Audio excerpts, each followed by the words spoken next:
subject to uploadan Dian Sandi itu sudah diuji oleh Richmond dan diuji oleh Roy Suryo, itu palsu atau fake, not original. Masalahnya adalah membantahnya itu tidak pada objeknya, tapi membantahnya dengan pelaporan pencemaran nama baik. Itu yang jadi persoalan. Kalau membantahnya dengan press conference menunjukkan ijazah, nah itu baru. Bahkan ketika ngambil ijazah gak juga mau ditunjukkan kepada wartawan.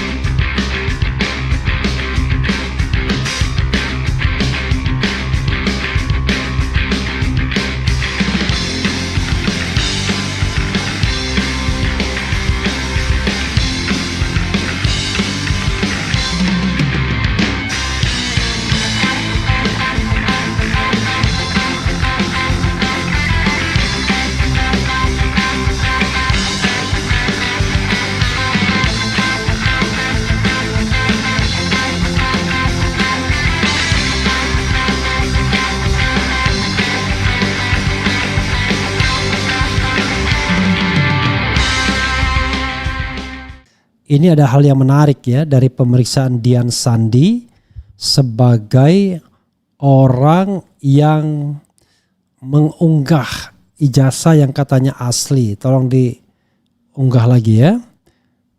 Dan dia mengaku sendiri bahwa yang dia dapatkan cuma file, bukan dia lihat sendiri ijazah lalu dia potret. No way. Dia dapat file dan itu bukan dari Jokowi dan bukan dari Kaisang juga. Dari seseorang ya. Siapa dia nggak ngerti ya. Mungkin Andi Pramaria, mungkin orang yang lain lagi, mungkin siapa lagi temannya itu. Macam-macam lah teman Jokowi yang muncul ke permukaan ya. But we don't know exactly siapa yang memberikan file tersebut. Persoalannya adalah file Dian Sandi ini, nah ini kan buat yang ributin fotokopi ijazah Pak Jokowi yang saya upload pada UTAS, biar kalian tenang lebarannya ini saya upload yang asli. Jadi saudara sekalian, kita tidak bisa menuduh ya apakah itu asli atau palsu. Tapi kalau ijazah yang sudah di-upload Dian Sandi ini ya sudah dilakukan penelaahan ilmiah oleh Richmond Sianipar dan Roy Suryo, hasilnya fake ya. Jadi kalau Richmond mengatakan ya ilmunya cuma dua saja, kalau enggak fake original. Nah dia mengatakan fake karena satu ya, di jasnya itu tidak ada kena cap merah bagian hitamnya, padahal di tanda tangan yang paling hitam sekalipun ada sebenarnya masih bisa dilihat warna cap merah tersebut ya. Yang kedua dia bilang ketika dilakukan face recognition ya, ternyata foto ini tidak mirip Jokowi, miripnya Dumatno Budi Utomo. Yang ketiga, ini masyarakat yang ngomong ya, kok pakai kacamata? Belum ada rasanya yang pembanding yang bisa bikin atau pakai kacamata ini ya. Why pakai kacamata? Paling gampang bagi saudara sekalian ya. Orang bisa berbeda mukanya kalau dia menggunakan kacamata, tapi begitu dia lepas kacamata mukanya agak beda lagi. Muka aslinya ketika nggak pakai kacamata. Oke, 3. Yang keempat dia mengatakan gambar ini terlalu solid untuk gambar analog tahun 85. Kalau gambar analog tahun 85 ya mestinya nggak begini. Itu yang dikatakan Richmond ya. Jadi yang tidak dikatakannya adalah soal kacamata ya. Tapi soal kualitas gambar yang kelihatan digital bukan analog. Kemudian tidak ada cap yang kena di jas.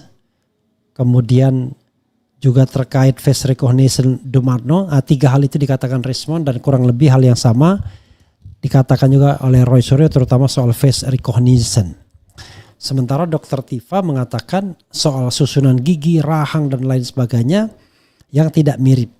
Itu yang dikatakan. Nah maka kemudian oleh baik Roy Suryo maupun Hasiholan, Rismond Hasiholan Sianipar, ya ini barang fake. Nah pertanyaannya adalah apakah ini yang dimaksud dengan Jokowi sebagai ijazah aslinya itu yang diserahkan kepada Bareskrim, diperlihatkan kepada wartawan di Solo, diperlihatkan kepada Chef Arnold, dan mungkin juga kuasa hukumnya. We don't know exactly karena tidak ada transparansi dari Jokowi sebagai seorang mantan presiden. Jadi kita masih bertanya-tanya apakah yang ini. Tapi ijazah ini officially dipamerkan dalam big screen ketika ada reuni Fakultas Kehutanan angkatan Pak Jokowi dan dipamerkan oleh Sigit Sunarta Dekan Fakultas Kehutanan serta diupload oleh Dian Sandi yang diakuinya, dikatakannya dengan keyakinan penuh sebagai ijazah yang asli. Bahkan dia menyindir orang-orang yang selama ini ribut tentang tidak asli dan lain sebagainya. Buat yang ributin fotokopi ijazah Pak Jokowi yang saya upload pada UTAS, biar kalian tenang lebarannya, ini saya upload yang asli. Dia bilang upload yang asli. Itu kontroversinya, dan kontroversi itu tidak bisa disalahkan karena Rismond melakukan itu berdasarkan yang namanya teknologi, yaitu digital forensik dan ilmu dia. Untuk tahu yang begitu-begitu dia belajar di Jepang sampai PhD. Roy Suryo juga dikenal sebagai ahli yang seperti ini. Mereka tidak bekerja dengan mata telanjang, tapi mereka bekerja dengan aplikasi, bukan aplikasi gratisan, aplikasi langganan. Lalu mystery guest saya juga mengatakan kalau kita lihat nomornya 1120 ini nomor Pak Jokowi misalnya, maka ijazah yang ini tidak identik dengan ijazah nomor 1115 dan 1117. 1115, 1117 identik. Tapi 1115 tidak identik dengan 1120 dan 1117 juga tidak identik dengan 1120. Begitu saudara sekalian, mungkin bisa ditampilkan thumbnailnya juga, boleh juga ya. Oke, karena itu kita mau bacakan apa yang diberitakan soal Sandi ini ya setelah dia diperiksa. Yang jelas ya dia mengaku bahwa dia tidak mendapatkan langsung. Jadi dia sendiri juga tidak melihat sosok sang ijazah ya. Dia tidak melihat langsung sosok sang ijazah ya. Oke. Coba kita bacakan ini ya. Ini dari CNN Indonesia, posting foto ijazah Jokowi, kader PSI mengaku dapat dari teman. Oke, Jakarta, CNN Indonesia, kader Partai Solidaritas Indonesia PSI Dian Sandi Utama mengaku foto ijazah Presiden RI ke-7 RI Joko Widodo Jokowi yang diunggah di akun media sosialnya diperoleh dari seorang teman ya. Hal itu merupakan jawaban dirinya saat ditanya penyidik Polda Metro Jaya yang memeriksanya sebagai saksi atas laporan Jokowi terhadap Roy Suryo dan kawan-kawan yang menuding ijazahnya palsu. Usai pemeriksaan, Dian mengatakan unggahan foto ijazah di media sosialnya itu turut ditanyakan oleh penyidik. Ia diperiksa selama kurang lebih 5 jam dan dicecar 25 pertanyaan. 5 jam ya. Kalau Jokowi 22 pertanyaan cukup 1 jam saja. Itu ditanyakan juga dan itu sudah saya jelaskan bahwa ada beberapa yang saya jadikan referensi sehingga saya bisa mendapatkan foto itu. Tapi yang paling saya ditanyakan itu lebih ke soal postingan yang sebelumnya yang soal utas-utas itu, tutur Dian di Mapolda Metro Jaya. Kemudian Dian pun menegaskan foto ijazah itu tidak ia peroleh dari Jokowi ya. Dia juga mengaku tak mendapat foto ijazah itu dari anak bungsu Jokowi, Kaisang Pangarep selaku ketum PSI. Itu sudah saya jelaskan bahkan berkali-kali di podcast Siniar. Saya jelaskan juga di media bahwa saya tidak diberikan oleh Kaisang, saya tidak diberikan oleh Jokowi, saya tidak diberikan oleh UGM. Itu sudah berkali-kali dan tetap penjelasan saya seperti itu, kata dia. Pertanyaannya adalah dari mana dia yakin itu asli? Kalau tidak dari sumber yang kredibel, ya. Sumber yang kredibel tentu Jokowi sendiri, karena dia sang pemilik ijazah. Kalau dikasih Kaisang bolehlah, kan satu rumah, ya. Oke.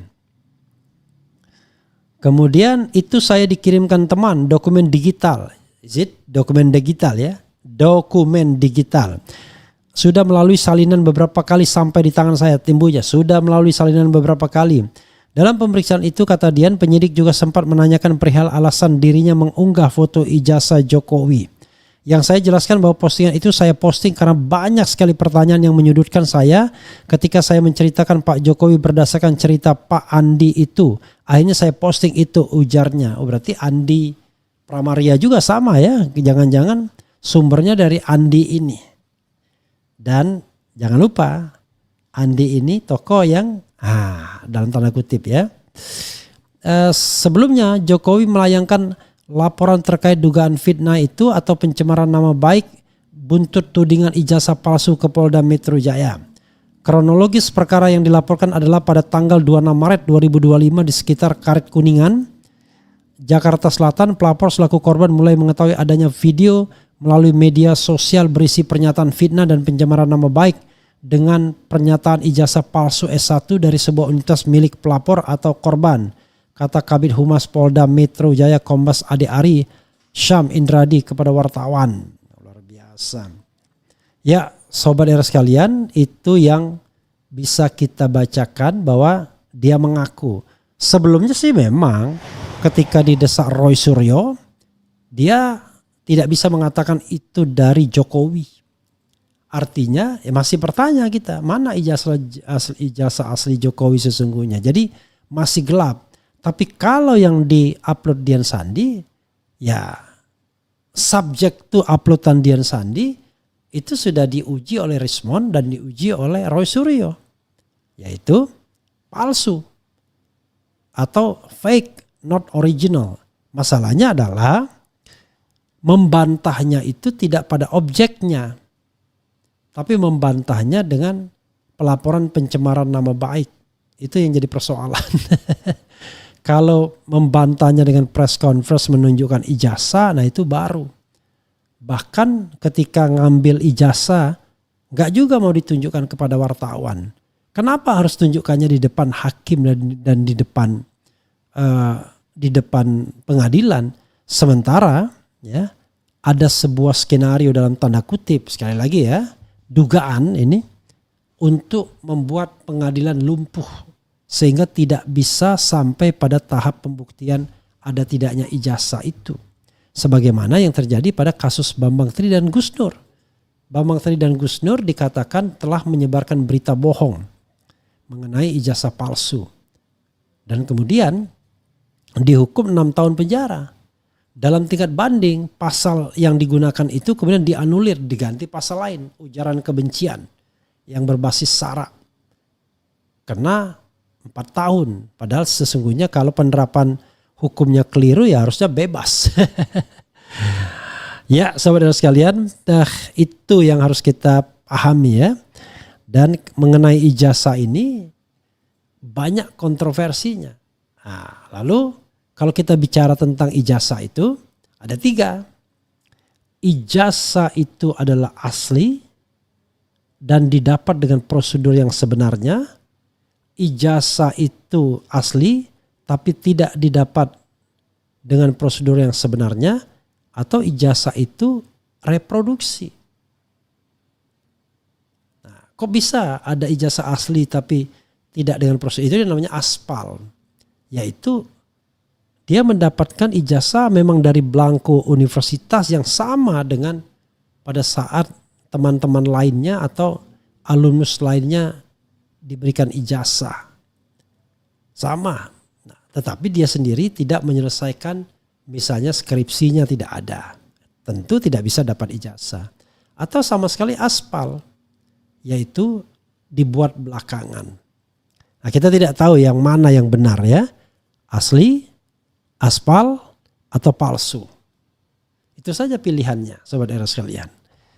Jadi kalau seandainya ternyata yang diupload Sandi itu bukan yang asli, misalnya nanti dipertunjukkan di pengadilan, oh ternyata bukan yang Sandi punya, ya kita tidak tahu bagaimana nasib Sandi selanjutnya. Kita tidak ingin ada yang dikorbankan soal ini. Tentu Sandi kita anggap ketika dia mengupload ijazah ini dengan niat baik. Ya, apakah ada niat tidak baik? Mungkin ada. Yang niat baiknya adalah dia tidak tahu kebenarannya, tapi dia meyakini itu. Kan ada orang cuma meyakini, tapi sesungguhnya dia sendiri tidak punya referensi untuk mengatakan benar dan salah. Rismond punya referensi untuk mengatakan fake or original. Punya ilmunya. Kita kan nggak punya. Kita hanya meyakini. Karena saya percaya dengan Rismond, ya saya meyakini apa yang dikatakan dia benar. Saya percaya dengan Roy Suryo, saya meyakini apa yang dikatakan dia benar. Kenapa? Pertanyaannya adalah soal teori kepentingan. Roy dan Rismond tidak memiliki kepentingan yang tebal terhadap soal ini. Beda sama Jokowi, dia punya kepentingan. Ya tentu saja karena dia sasaran bidik. Kalau seandainya ijazahnya dinyatakan palsu, gempa bumi bagi dia tentunya. Sehingga saya tidak melihat Rismond dalam derajat kepentingan yang begitu tinggi untuk mengatakan palsu dan tidak palsu. Tapi sebagai seorang ilmuwan, dia mengadakan penelitian dan hasilnya adalah fake. Sobat era sekalian, banyak orang mulai berpartisipasi ya, meneliti ini. Jadi jangan coba-coba ya melawan netizen, melawan warga negara, karena akan senantiasa ada orang-orang yang mempertanyakannya. Makanya jalan yang termudah adalah ya gunakan yang namanya gugatan perbuatan melawan hukum Dr. Taufik sebagai ajang untuk membuktikan keaslian ijazah. Selesai, case close. Bahkan lebih dari itu, sebelumnya udah case close. Kalau misalnya ada pernyataan Pak Jokowi, ya habis kebangetan. Tidak akan kebangetan kalau at the first place from the beginning dia tunjukkan ijazahnya yang asli dalam tanda kutip. Kan tidak akan ada masalah. Tidak akan ada lagi ada gugatan dan pertanyaan terhadap ijazah. Kalau terhadap yang lain kan bukan urusan kita.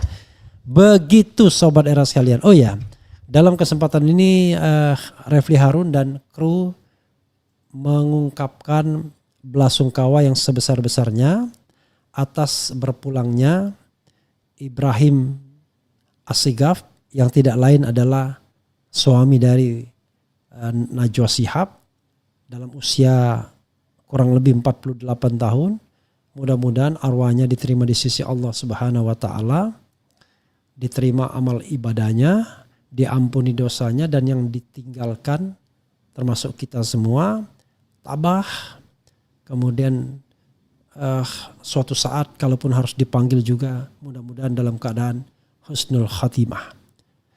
Begitu saudara sekalian, dan mudah-mudahan kita semua bertemu di surganya Allah Subhanahu wa taala. Begitu sobat RH sekalian ya. Coba kita bacakan ya. Ada juga komentar-komentar Dian Sandi setelah dia diperiksa ya. Dia mengatakan nggak pakai ya kan, nggak pakai ini ya, nggak pakai apa istilahnya, nggak pakai lawyer ya. Ini. Kemudian apa lagi nih? Saya datang ke TMC Polda Metro sendiri tanpa kawan, tanpa pengacara, tanpa bunyi-bunyi. Saya diperiksa 5 jam. Saya sampaikan jawaban kenapa saya menulis ijazah kok menulis ijazah Pak Jokowi. Selanjutnya mari kita semua hormati dan percayakan semuanya pada proses hukum yang sedang berjalan. Ya kalau memang berada di sisi kekuasaan santai. Yang susahnya adalah kalau Anda dari orang-orang yang dibidik. Dalam kasus ini kan seharusnya yang potensial menjadi tersangka Pak Jokowi, karena bukti-bukti mengarah kepada sebuah pertanyaan besar soal keaslian ijazah kan begitu. Selain tadi 4 yang saya sebutkan, ada juga penelitian atau kajian dari seseorang berdasarkan comparison juga ya. Jadi materialnya dan itu tidak identik, dan dengan kasat mata sudah diperlihatkan ada perbedaan antara 1115 dengan dan 1120, which is Pak Jokowi punya ijazah menurut Dian Sandi dengan dari 1117 dengan 1120. Tapi 1115 dan 1117 itu identik ya, sama. Jadi sudah dibilang ternyata dicetak dari plat yang berbeda. Begitu sobat RH sekalian. Jadi mudah sekali namanya kalau kita melihat sebuah keaslian ijazah. Nah, pertanyaannya adalah kalau dikembalikan ke UGM, mana yang asli dari 1117, 1115 dan 1120 itu? Apakah semuanya asli? Oh, hebat sekali kalau begitu. UGM berarti mencetak ijazah itu dari 2 plat yang berbeda minimal ya.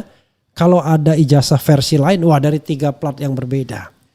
Nah, yuk kita jujur ya. Jangan karena kita kemudian ingin melindungi, kemudian kita mengabaikan fakta-fakta ini. Karena kalau pengakuan saya pernah kuliah dan lain sebagainya, itu sesuatu yang harus diverifikasi lagi. Ya, termasuk pengakuan Andi Pramaria misalnya, katanya dia wisuda bareng dan lain sebagainya, perlu diverifikasi lagi. Apakah sulit memverifikasi? Mudah sekali. Sepanjang penegak hukumnya independen. Penegak hukumnya netral. Tapi kalau penegak hukum menjadi bunker dari sebuah konspirasi misalnya, gak ada gunanya. Yang ada adalah orang yang mempertanyakan yang ditangkap, yang dipenjara. Masa negara kita begitu Pak Prabowo? Hak rakyat untuk tahu itu adalah hak asasi manusia. Ya, hak atas informasi. Pasal 28F Undang-Undang Dasar 1945. Kenapa ketika orang ditanya tentang informasi, ya, kemudian kok dianggap melakukan pencemaran nama baik? Padahal yang kita tanya adalah ijazah dari seseorang yang pernah menjadi Presiden Republik Indonesia dan sekarang masih menjadi elit atau Dewan Penasihat di Danantara. Kan begitu. Kenapa kemudian akhirnya orang yang mempertanyakan itu yang kemudian mendapatkan mendapatkan konsekuensi yang aneh bin ajaib, ya kan? Roy bertanya atas nama kepentingan kita kan, gitu. Dr. Tifa juga begitu. Nih, saya bacakan pasal 28F ya. Setiap orang berhak untuk berkomunikasi dan memperoleh informasi untuk mengembangkan pribadi dan lingkungan sosialnya, serta berhak untuk mencari, memperoleh, memiliki, menyimpan, mengolah dan menyampaikan informasi dengan menggunakan segala jenis saluran yang tersedia. Ini ya, pasal ini menjadi pasal yang mati. Pasal 28F Undang-Undang Dasar 1945 nih. Sekali lagi ya, pasal 28F UUD 1945. Kita berhak untuk mengetahui informasi, dan informasi itu bukanlah informasi yang dikecualikan. Ya, karena yang diminta adalah informasi dari pejabat publik. Dari sejak presiden sampai sekarang sesungguhnya. Itu ya yang kita harus paham bernegara itu. Jadi tidak bisa diprivatisasi. Oh, enak sekali kalau diprivatisasi seolah-olah tidak punya tanggung jawab. Ya. Oke, kita bacakan komentar Sobat RH sekalian. Kenapa Refli Harun tidak ikut menjadi lawyer sehingga bisa memberikan advice kepada Dr. Tifa, Kurnia dan Rizal Fadila? Sekarang mereka blunder, mau aja jawab semua pertanyaan untuk dijebak polisi. Sobat RH sekalian, division of labor, ya, pembagian tugas. Ya. Jadi tugas saya adalah memberitakan. Jadi kalau seandainya saya memberitakan sekaligus saya lawyernya, itu namanya jeruk makan jeruk. Yang kedua, Dr. Tifa tidak terjebak. Dr. Tifa tidak menjawab pertanyaan. Awalnya iya, dia stres awal ya, karena tidak terbiasa menghadapi. Tapi begitu break di briefing, termasuk saya memberikan masukan, firm dia, tidak menjawab hal-hal yang tidak relevan. Jadi fungsi itu sudah dilakukan juga, ya. Dan saya kira banyak lawyer yang ada dan mereka jauh lebih senior ya.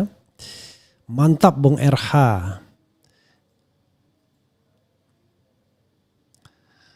polisi harusnya menangkap orang ini menyebar hoax dan berbohong juga menyebarkan dokumen palsu. Nggak usah tangkap menangkap lah, ya.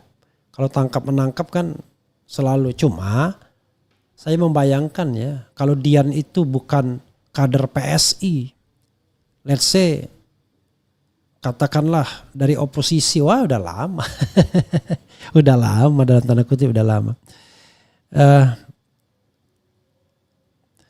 Kemudian dia nggak pandai ngomong, maka yang keluar-keluar itu pengacara itu yang berusaha dihindari biar nggak sampai ikut sidang pengadilan karena ngomong aja nggak lancar, nanti dicecar hakim dan pelapor nganu-nganu. Ya.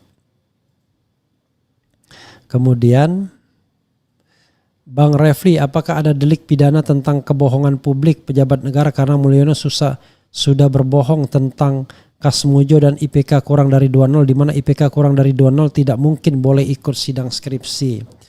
Saya tidak ingin membahasnya lebih lanjut ya. Jelas saja yang namanya menyebarkan kebohongan itu pasti ada deliknya. Tetapi saya tidak mau mengatakan iya dan tidak karena kita harus lihat dulu. Dulu ada orang menggunakan pasal 14, 15 Undang-Undang 1 1946 yang sebenarnya tidak relevan. Nah, pasal tentang kebohongan itu kembali masuk ke dalam Undang-Undang ITE ya, menjadi pasal 28 27 atau 28 ya. Pasal 28 kebohongan Undang-Undang ITE. Jadi masuk di undang-undang terbaru ya. Nah, ini pasal 28 ayat 1 jadinya. Setiap orang dengan sengaja dan tanpa hak menyebarkan berita bohong dan menyesatkan yang mengakibatkan kerugian Oke. Ayat 2-nya kelihatannya ya. Ini pasal 28 ayat 3 ya. Gitu. Jadi pasal 28 ayat 3.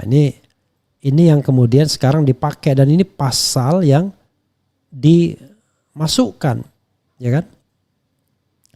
Ya, jadi tapi ini kan pasal 28 ayat 3. Setiap orang dengan sengaja menyebarkan informasi elektronik dan atau dokumen elektronik yang diketahuinya memuat pemberitahuan bohong yang menimbulkan kerusuhan di masyarakat. Oke.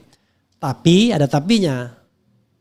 Pasal ini dalam putusan MK sudah dibatasi yang menimbulkan kerusuhan di masyarakat. Ya kan? Menimbulkan kerusuhan di masyarakat, ya kalau Dian menurut saya kita harus objektif mengatakan tidak ada kerusuhan apa-apa. Entah kalau pihak sana selalu menganggap wah gaduh itu rusuh. Tidak. Kerusuhan itu harus sifatnya fisik. Ya. Tidak boleh cuma sekedar berdebat di televisi, di media sosial dan lain sebagainya. Nah, kalau pasal lain nantilah kita bahas ya. Mungkin ada pasal lain. Tapi apa sih susahnya? Kenapa kita selalu pengen memenjarakan orang? Ya kan? Kita juga tidak tahu apakah memang yang di-upload Dian itu ijazah palsu atau asli. Jangan-jangan memang asli, kita nggak tahu. Tapi asli yang meragukan, jadi aspal. Jangan-jangan yang dipegang Pak Jokowi ya itu ijazahnya. Jangan-jangan kan begitu.